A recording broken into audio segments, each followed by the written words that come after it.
j'espère que tu vas bien. Tu es sur la chaîne des oracles de Ria. Aujourd'hui, j'avais envie de te proposer un rituel que tu dois certainement connaître. Mais voilà, chacun son style. Moi, je te le propose tel qu'il est. Et je te propose de le tester et de voir si effectivement tu as des réponses de l'univers. Pour faire le rituel du verre d'eau, il faut tout d'abord avoir une intention, une bonne intention. Qu'est-ce que c'est qu'avoir une bonne intention? Ça, c'est très important parce que parfois les personnes disent « ouais, ça marche pas, mais j'ai fait comme ça, etc. » Mais en fait, tout démarre de ce qu'il y a dans ta tête et dans ton cœur.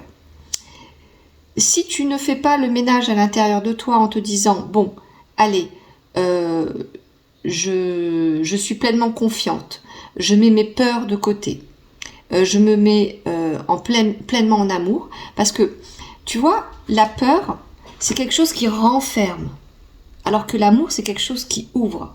Et donc, quand c'est ouvert, c'est accueillant. Tu peux recevoir ce que l'univers te propose. Voilà. Donc, quand tu t'apprêtes à faire le rituel de l'eau, moi, ce que je te propose, c'est vraiment d'y mettre une intention. Il faut savoir que l'eau, c'est une énergie et qu'elle a des molécules, qu'elle vit, et qu'il y a eu des expériences scientifiques, les neurosciences se sont penchées sur la question, et que si tu donnes de l'amour à ton eau pour plusieurs jours, et que tu regardes dans un microscope les cristaux de cette eau, ce sont des cristaux magnifiques. Or, si tu donnes de mauvaises intentions à ton eau, si tu vides les mauvaises intentions et que tu ne lui donnes pas de l'amour, eh bien, au microscope, les cristaux paraîtront beaucoup plus sombres et pas terribles, quoi. Voilà, donc ça a prouvé que les cristaux de l'eau reçoivent également de l'énergie et des intentions. Tout dans la nature est une question d'intention. Alors, comment procéder ? Alors, je vais te donner un exemple. Admettons que tu souhaites obtenir quelque chose de bien précis. Pour toi, jamais pour quelqu'un d'autre. C'est-à-dire que tu ne dois pas formuler en possession de l'autre. Admettons que tu es amoureuse de quelqu'un et que tu veux rétablir le contact avec cette personne. Donc ton intention au départ, elle est bonne. Tu aimes cette personne, tu veux qu'elle revienne. Mais si tu formules « je veux que », on va l'appeler Pierre, « je veux que Pierre revienne », tu prends la possession de l'autre. Alors que si tu dis tout simplement « univers infini, je souhaite vivre de très bons moments paisibles avec Pierre », là, c'est autre chose, tu vois. Donc, selon la formulation, il faut absolument que tu retiennes ceci. Toujours parler au présent, toujours parler à la première personne du singulier, c'est-à-dire « je ». Donc, toi, tu vas parler pour toi et pas pour quelqu'un d'autre.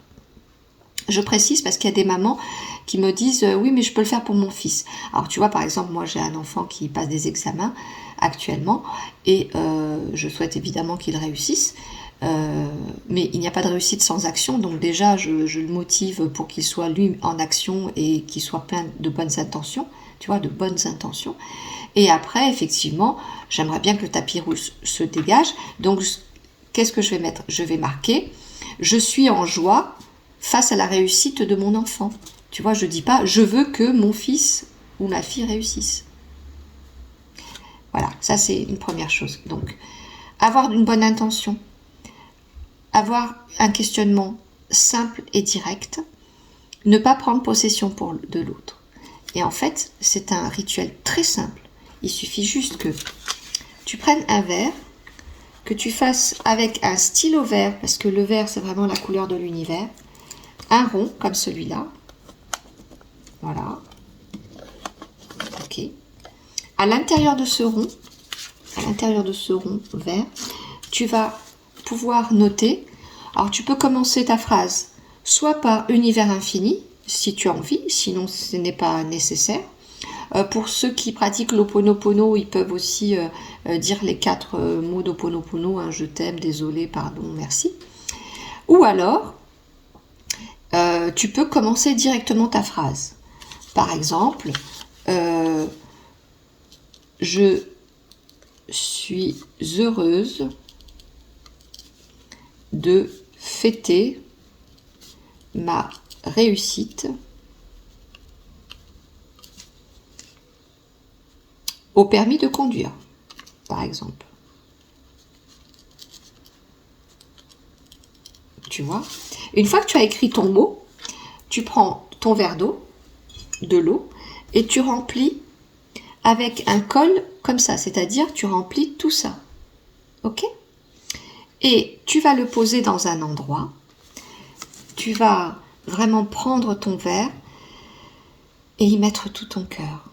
En disant, voilà, je laisse à l'univers cette volonté, ce désir, et je suis tranquille et apaisée. Tu le poses dans un endroit, et si par exemple tu l'as posé à 19h le soir, eh bien, le lendemain à 19h, tu prends cette eau, tu la verses soit dans un évier, soit avec bienveillance, soit dans un pot, et tu recommences jusqu'à obtention de ce que tu veux. Alors attention, l'obtention, c'est si le message il a été clair, si c'est quelque chose d'assez rapide, hein, on ne dit pas un truc dans 15 jours, hein, c'est dans les 3-4 jours. Voilà.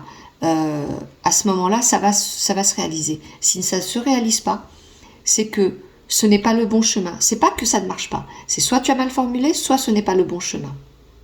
Tu comprends ? Et voilà. Donc c'est assez simple. Tu prends le verre, tu fais ton rond, tu écris au milieu, tu remplis, tu donnes les bonnes intentions, tu poses dans un coin et toutes les 24 heures, tu changes l'eau. Voilà. À raison de, voilà, maximum 5-6 jours. Maximum. Ok ? Voilà, j'espère que ce rituel t'aura plu. Je te propose de liker, de partager et de mettre la petite cloche. Prends soin de toi.